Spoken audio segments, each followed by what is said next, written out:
السلام علیکم، امید کرتی ہوں کہ آپ سب خیریت و عافیت سے ہوں گے۔ آج ہم سٹارٹ کریں گے عربی و فارسی زبان و ادب۔ عربی و فارسی زبان و ادب کو ایک مشکل ترین سبجیکٹ کہا جاتا ہے، لیکن ایسا بالکل بھی نہیں ہے، بلکہ یہ ایک ایسی کتاب ہے جو ایم اے اردو سال دوم کے دوسرے سبجیکٹس میں ہونے والی مارکس کی کمی کو پورا کرتی ہے۔ اور کیونکہ اس میں چند ایسی چیزیں ہوتی ہیں کہ اگر انہیں اچھے سے ریوائز کر لیا جائے تو آپ پیپر میں بآسانی اچھے نمبر لے سکتے ہیں، کیونکہ اس میں لکھنا بھی کم پڑتا ہے اور مارکس بھی زیادہ آتے ہیں۔ تو سب سے پہلے اس کی اور زیادہ تشریح و توضیح سے پہلے ہم لوگ چلتے ہیں پیپر پیٹرن کی طرف اور دیکھتے ہیں کہ اس میں کون کون سی چیزیں شامل ہیں۔ یہ ہے عربی و فارسی زبان و ادب کا پیپر۔ سب سے پہلے یہ بات دیکھ لیجئے کہ عربی اور فارسی کا پیپر سیپریٹ سیپریٹ ملے گا۔ پہلے آپ لوگوں کو جو ٹائم ملے گا 1.5 گھنٹے کا، اس میں آپ لوگوں نے عربی کا پیپر کرنا ہوگا، اور اس کے بعد اس پیپر کو سولو کرنے کے بعد آپ کو 1.5 گھنٹے کا ٹائم ملے گا جس میں آپ نے فارسی کا پیپر کرنا ہوگا۔ تو سب سے پہلے چلتے ہیں عربی کے پیپر پیٹرن کی طرف۔ تو عربی کا یہ پیپر پیٹرن دیا گیا ہے، تو اس پہ نظر ڈالنے کے ساتھ ساتھ ایک اور چیز کو مد نظر رکھیں کہ اس میں چند چیزوں کے علاوہ کچھ ایسی چیزیں بھی شامل ہیں جو ہر مرتبہ پیپر میں چینج ہو کر آتی ہیں، یعنی اس کا پیپر پیٹرن ہمیشہ سیم نہیں رہتا۔ اس کے پیپر پیٹرن میں 2 سے 3 چیزیں ہیں جو پرماننٹ آتی ہی آتی ہیں، لیکن اس کے علاوہ کچھ ایسی چیزیں ہیں جو ہر سال تبدیل کی جاتی ہیں۔ اس لیے پاسٹ پیپرز کو ریوائز کرنے کے ساتھ ساتھ آپ لوگوں کو مزید محنت کر کے کچھ چیزیں ایکسٹرا بھی کرنا پڑیں گی اگر آپ لوگ اچھے سے مارکس لینا چاہتے ہیں۔ تو چلتے ہیں سب سے پہلے ان چیزوں کی طرف جو آپ لوگوں کے لیے کمپلسری ہیں اور آپ کو کرنی ہی کرنی ہے۔ تو سب سے پہلے دیکھیے سوال نمبر 1 کو، جس میں لکھا ہوا ہے کہ مندرجہ ذیل اجزاء الف ب میں سے کسی ایک کا اردو میں با محاورہ ترجمہ کرے۔ تو یہ بات اس کو دیکھ لیجیے ایک مرتبہ کہ الف اور ب یہ 2 جز دی گئی ہیں، جس میں پہلی جز جو ہوگی وہ آپ کو آیات قرآنی سے دی جائے گی اور دوسری مشتمل ہوگی احادیث نبوی پر۔ اور جو آیات قرآنی ہیں وہ ہیں 6 اور اس کے بعد احادیث جو ہیں وہ ہیں 10۔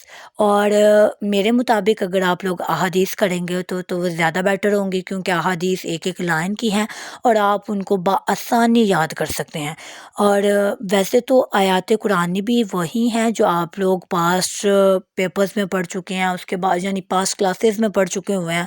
9th 10th میں آپ جو آیات قرآنی پڑھ کے آئے ہیں وہی آیات قرآنی ہیں، لیکن اس کے ساتھ ساتھ احادیث بھی وہی ہیں، لیکن احادیث بآسانی ہیں اس لیے کیونکہ آیات جو ہیں وہ تھوڑی لمبی ہیں اور احادیث جو ہیں ایک ایک لائن کی ہیں، اور آپ کو پتہ ہے کہ یہ لازمی طور پر آپ کو جلدی سے یاد ہو جائیں گی، کیونکہ ان میں کوئی ایسا ورڈ ہے ہی نہیں جو آپ لوگوں کو زیادہ پریشان کرے۔ اس لیے آپ لوگ میری رائے کے مطابق حصہ نمبر ب جو ہے احادیث نبوی پر مشتمل، اس کو کر لیجئے۔ جیسے یہ پہلے پہ نظر ڈالی انما الاعمال بالنیات، یعنی اعمال کا دار و مدار نیتوں پر ہے۔ خیرکم من تعلم القرآن وعلمہ، تم میں سے بہتر وہ ہے جو قرآن سیکھے اور دوسروں کو سکھائے۔ اس طرح سے یہ جو احادیث نبوی ہیں چھوٹی چھوٹی ہیں اور آپ کو بآسانی یاد ہو جائیں گی، اس لیے آپ ان دونوں میں سے کسی ایک چیز کو اچھے سے یاد کریں گے، یا تو آیات قرآنی کو کر لیجئے اور یا پھر احادیث نبوی کو کر لیجئے۔ اس کے بعد آئیے سوال نمبر 2 پہ، درج ذیل اجزاء الف ب میں سے کسی ایک کا اردو میں با محاورہ ترجمہ کیجیے۔ تو یہ ہے حصہ نثر سے لیا گیا ہے۔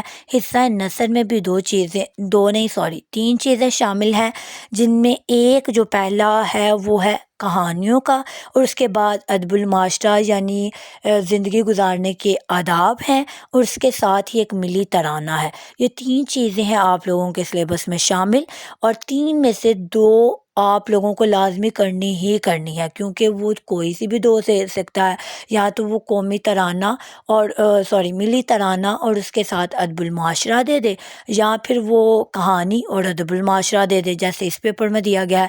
اس طرح آپ کو 2 چیزیں لازمی طور پر کرنی ہے۔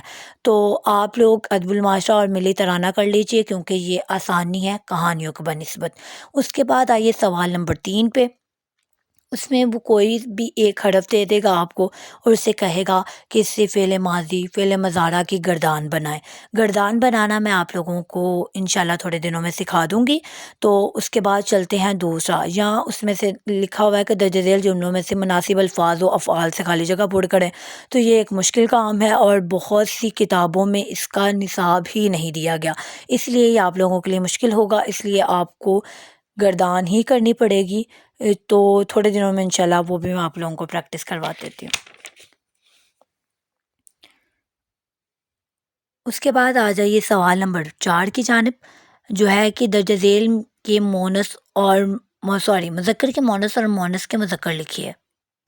تو ان میں کچھ الفاظ ایسے دیے گئے ہوں گے جو مونس ہوں گے اور ان کے آپ نے مذکر لکھنے ہوں گے، اور کچھ الفاظ ایسے دیے ہوں گے جو مونس ہوں گے اور ان کو آپ نے مذکر لکھنا ہے۔ تو آپ کے نصاب میں شامل ہوگا، ان کو اچھے سے ریوائز کر لیجئے گا، انہی میں سے آ جاتا ہے۔ اس کے بعد آ جائیے سوال نمبر 5 کی جانب۔ تو یہ جو ہے درج ذیل عربی کلمات و تراکیب کے معنی لکھیے یا انہیں اردو جملوں میں استعمال کیجیے۔ تو یہ ہے چند الفاظ دیے گئے ہوں گے جن کے آپ لوگوں نے یا تو معنی لکھنے ہیں یا انہیں اردو جملوں میں استعمال کرنا ہے۔ تو آپ کچھ آپ لوگوں کے سلیبس میں چیزیں شامل کی گئی ہیں، ان کے ساتھ ہی کچھ جملے بھی شامل کیے گئے ہوں گے جن میں الفاظ کے معنی بھی دیے گئے ہوں گے اور اس کے ساتھ ہی معنوں کے ساتھ ہی اس کے جملے بھی دیے گئے ہوں گے۔ وہ 10 سے 15 ہوں گے، تو اگر آپ لوگ ان کی اچھے سے تیاری کر لیتے ہیں تو امید ہے انہی میں سے آ جاتا ہے۔ اس کے بعد ضمائر اور افعال الگ الگ کرنے ہیں۔ تو یہ تھا آپ لوگوں کا پیپر پیٹرن اور یہی چیزیں تھیں جو سلیبس میں شامل تھی۔ اس کے علاوہ بعض اوقات یہ ضمائر اور مذکر و مونس نہیں آتے، ان کی جگہ واحد اور جمع دے دیے جاتے ہیں، یا دنوں کے نام دے دیے جاتے ہیں، اس کے بعد یا مہینوں کے نام دے دیے جاتے ہیں، یا پھلوں کے نام دے دیے جاتے ہیں، یا سبزیوں کے نام عربی میں دے دیے جاتے ہیں۔